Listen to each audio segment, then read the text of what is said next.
All right, let's talk about pointers. If you've spent any time at all with C++, you've definitely heard this word thrown around. It can sound a little intimidating, I know, but it's also one of the most powerful features in the entire language. Today, we're going to pull back the curtain and make them make sense. Let's get into it. So, let's start with a really basic question. When you declare a variable in your code, like int score equals 100, where does that variable actually go? It's not just an idea floating around in cyberspace. Nope, it has a real physical location inside your computer's memory. It's RAM.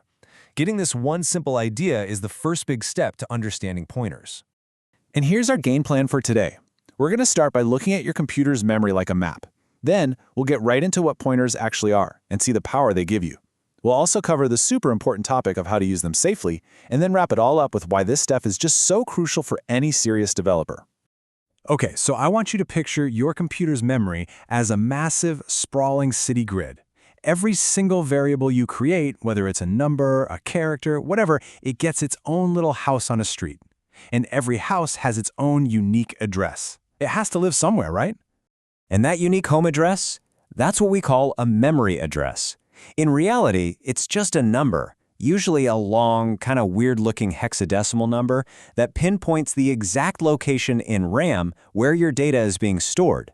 Just like a GPS coordinate leads you to a specific spot, a memory address leads the computer to your specific variable. So how can you actually see this address for yourself? Well, C++ gives us a super simple tool for it, the address of operator. And it's just the ampersand symbol. If you stick an ampersand in front of any variable name, the computer doesn't give you the value inside that variable. Instead, it tells you the memory address where that variable lives. All right, now that we've got this idea of memory addresses down, we can finally talk about what a pointer is. A pointer is basically your compass for this memory map. It's a special type of variable made for one single job, holding on to these memory addresses.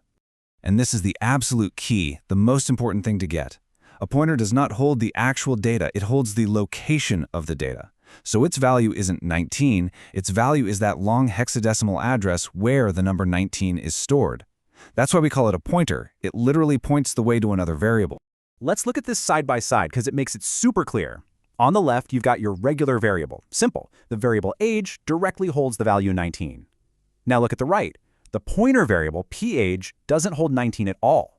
What it holds is the address of age. We use that ampersand, the address of operator, to go get the location of age and store that location inside our pointer. This really boils down to two fundamental operators that work together. We've already met the ampersand, and. That's the address of operator. It gets you the address. Its partner is the asterisk, star. This is the dereference operator. It does the complete opposite. When you put an asterisk in front of a pointer, you're essentially saying, hey, don't tell me the address you're holding. Go to that address and give me the value that you find there. And this is such a perfect way to think about it. It explains exactly why pointers are so efficient. Instead of passing around huge, heavy chunks of data in your program, you can just pass around a tiny, lightweight address. It's really the difference between trying to deliver a giant flat-screen TV yourself versus just texting someone the address to the electronics store. It's way, way more efficient. So where does this efficiency and power really come into play? Well, one of the most common and powerful uses is in function arguments. Pointers allow a function to reach outside of itself and work directly with the original variables, instead of just working on temporary copies. The classic swap function is the perfect way to see this. On the left, we have pass by value. The function gets its own private copies of x and y, so it can swap them all day long inside its own little world, but the original variables outside are completely untouched. But now look at the right. This is passed by reference. By using the addresses, we're not passing copies anymore. We're telling the function where the originals live. So when it performs the swap, boom, the original variables are actually changed. It works. And that's really the whole magic trick right there. You're not sending the values themselves to the function. You're sending the locations. The function then uses those locations to reach back out into your main program and directly change the data. This is absolutely fundamental for writing efficient C++ code. Of course, with great power comes, well, you know the rest. A pointer that doesn't point to a valid location, one that's just pointing to some random place in memory, is one of the most common reasons for programs to crash.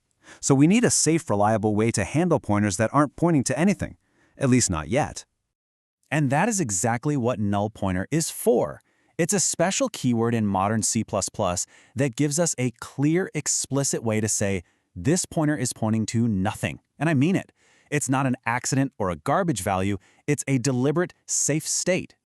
And you have to understand this distinction. It is so critical. An uninitialized pointer is a ticking time bomb. It holds a random, garbage value that points somewhere you don't want to go. Trying to use it is a recipe for disaster. A null pointer, on the other hand, is a tool.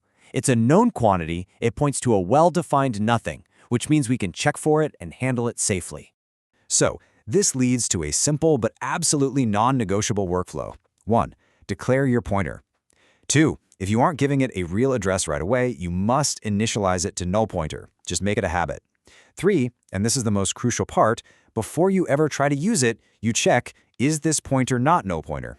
And 4, only after that check passes, only inside that safe little bubble, do you then dereference it with the asterisk to get the value. This will save you so many headaches. Okay, we've gone through the what and the how, but let's zoom out for a minute and talk about the why. Why is it so important to get your head around this concept if you want to be a great C++ programmer?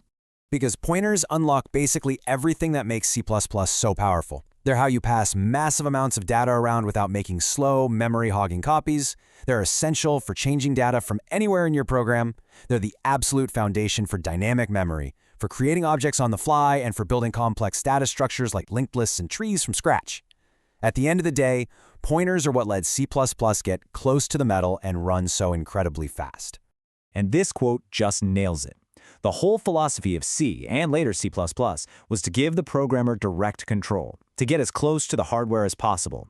Pointers aren't just some abstract feature. They are your direct line to managing your computer's memory. They give you the power to build truly high-performance software. And now, you know how they work.